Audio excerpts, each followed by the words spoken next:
As cordas da morte me envolveram, as angústias do inferno vieram sobre mim, aflição e tristeza me dominaram. Então clamei pelo nome do Senhor: livra-me, Senhor. O Senhor é misericordioso e justo, o nosso Deus é compassivo. Nesse salmo, escrito por Davi, o rei escreve sobre a sua condição emocional, e essa, fruto de seus erros, e ainda discorre sobre como apenas Deus foi suficiente para salvá-lo. Esses são dias em que a humanidade, passo a passo, tem se afastado de seu Criador. Em algumas nações, você chega a ser ridicularizado se você demonstra algum tipo de fé. São dias em que o homem tirou Deus do centro e se colocou no centro, como se todas as coisas devessem rodar ao redor dele, em função dele. E aí nós temos a filosofia, essa ciência que estuda a existência, que tenta justificar de algum modo a nossa presença no mundo.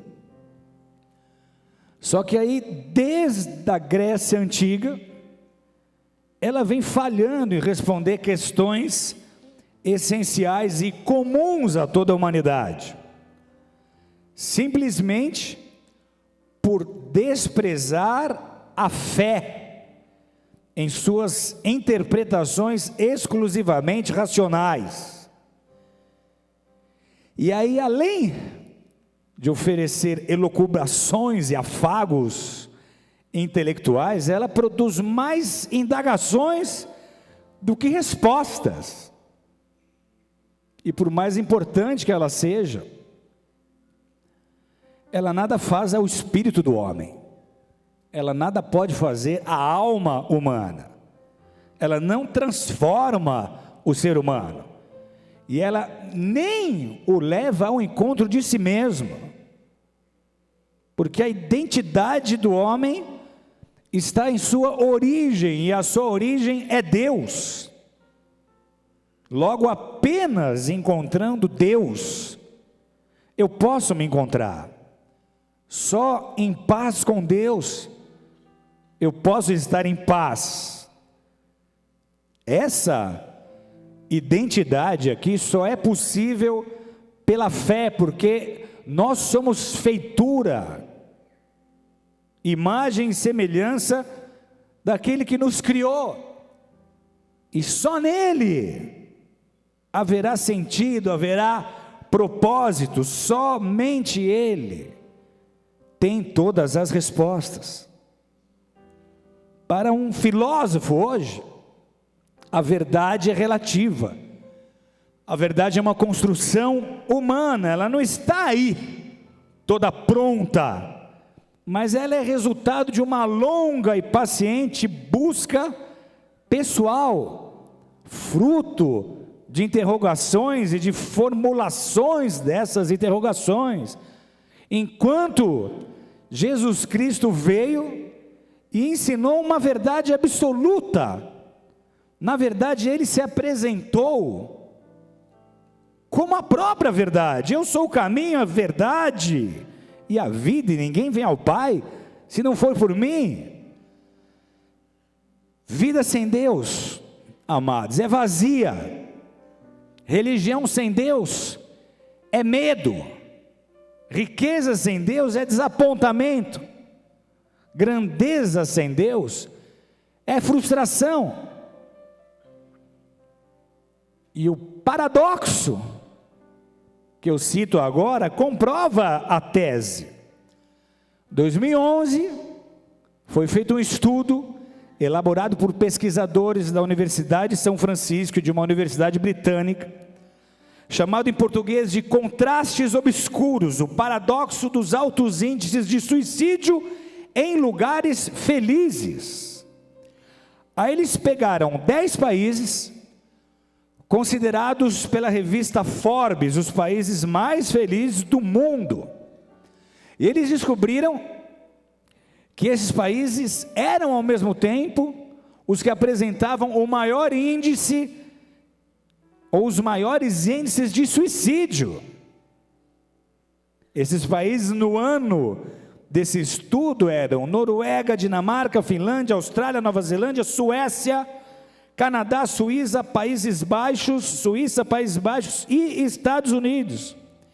E essa lista se baseava num índice chamado Índice da Prosperidade, elaborado por um instituto em Londres que classifica 110 países. E o que isso nos prova? Que felicidade não é o possuir riquezas, ou ter as suas necessidades supridas. Que felicidade é um bem tangível que não pode ser parcelado com cartão de crédito. Que felicidade é um estado de espírito, e que a ausência dela vai ser um buraco na alma. Provérbios 15:13 diz: pela tristeza do coração, o espírito se abate. Ou seja, há muitas pessoas abatidas em função da tristeza de seu coração. Só que Deus não nos desenhou para estarmos abatidos. Deus não nos desenhou para estarmos esgotados, vazios, sobrecarregados. Nessa vida aqui, Ele avisou, nós teremos momentos de aflição, de tristeza, mas em cada um deles Ele prometeu nos sustentar. Paulo diz, 2 Coríntios 4, 8, 9, em tudo somos atribulados, mas não angustiados, perplexos, mas não desanimados, perseguidos, mas não desamparados, abatidos, mas não destruídos. Apesar de todas as suas guerras, de toda a sua tribulação, ele mantinha o seu espírito num estado em que as suas emoções não poderiam se afetar. Ele termina a sua vida com um sentimento de completude e de missão realizada, quando ele diz: eu combati o bom combate, eu cumpri a carreira, eu guardei a fé. Agora, há inúmeros exemplos bíblicos de como a angústia, de como a tristeza conseguiu roubar sementes das mãos de grandes homens de Deus. E essas histórias são lições para nós, para que nós possamos desenvolver a nossa fé, a ponto de não permitir nenhum tipo de sentimento, nenhum tipo de emoção, que nos tire do foco, que nos roube o propósito, que diminua a nossa intensidade em sonhar com as coisas de Deus para nós nessa terra. Abra comigo em Lucas 22, 54 até 62.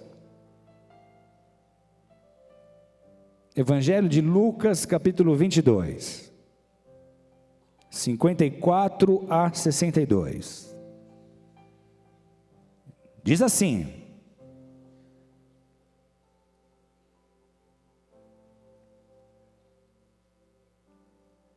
então, deixa eu te dar um pano de fundo aqui. Jesus foi traído por Judas, ele está sendo agora preso pelos guardas.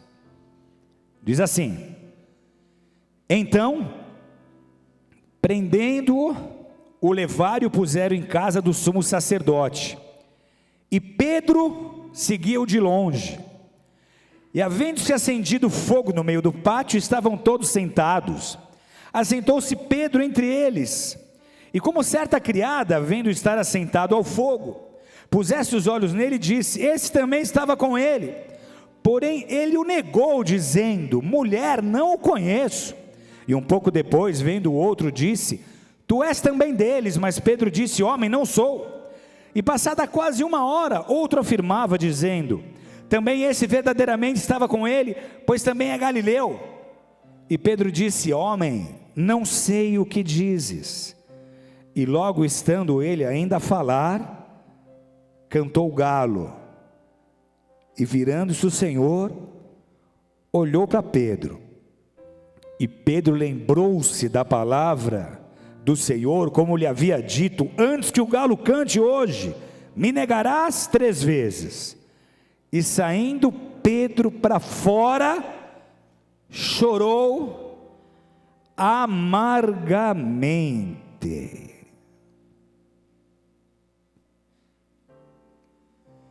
Eclesiástico é um livro apócrifo, ou seja, um livro não canonizado, mas de importante valor histórico. Um livro escrito entre 190 e 124 anos de Cristo. Esse nome Eclesiástico significa livro da igreja, ou livro da assembleia, e ele provém do uso que a igreja fez desse livro, da leitura da sua mensagem. Esse texto foi originalmente escrito em hebraico. Ele possui 51 capítulos, e um deles diz assim: não entregues a tua alma à tristeza, não atormentes a ti mesmo em teus pensamentos. A alegria do coração é a vida do homem, e um inesgotável tesouro de santidade. A alegria do homem torna mais longa a sua vida. Tem compaixão da tua alma, e torna-te agradável a Deus, e sê firme. Concentra o teu coração na santidade, e afasta a tristeza para longe de ti, pois a tristeza matou a muitos, e não há nela utilidade alguma. Um texto que os cristãos primitivos liam, que está dizendo: afasta a tristeza para longe de ti, tem compaixão da tua alma. Agora, como afastar a tristeza? Ah, pastor, que bonitas as suas palavras, como eu gostaria de afastar a tristeza, mas como afastar a tristeza, se minha vida tudo está dando errado, se nada está funcionando, se nada acontece, se nada muda? A pessoa posta uma foto no Instagram, toda bonita, fez chapinha, marmorização, se produziu, pronta para ir para a baladinha da igreja, celulão. Onde estará o varão? E ela posta a fotinho dela, Instagram, esperando os likes. Aí entra a avó dela e comenta: netinha, fala para o seu pai passar aqui no sítio buscar o frango, ele já está limpo. Acabou, queimou o filme, nada vai mudar. O outro: pastor, você solteiro, você fala dessa alegria, você não sabe o que está sendo para nós. Você tem a pastora. Ser solteiro hoje é que nem ser o Mário Bros. A gente procura a princesa, só toma a cabeçada e entra pelo cano. Como é que eu vou tirar essa tristeza, se eu estou vendo minha família se dissolvendo, se a cada dia que passa, a gente percebe um abismo entre nós que só cresce?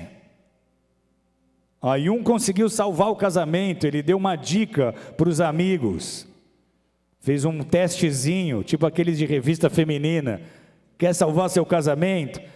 Testezinho de múltipla escolha, ele colocou lá: nunca discuta com uma mulher que esteja, alternativa A, na TPM, alternativa B, com fome, porque tem umas irmãs aí que com fome dão trabalho, hein? Alternativa C, desconfiada. Alternativa D, com raiva. Alternativa E, respirando.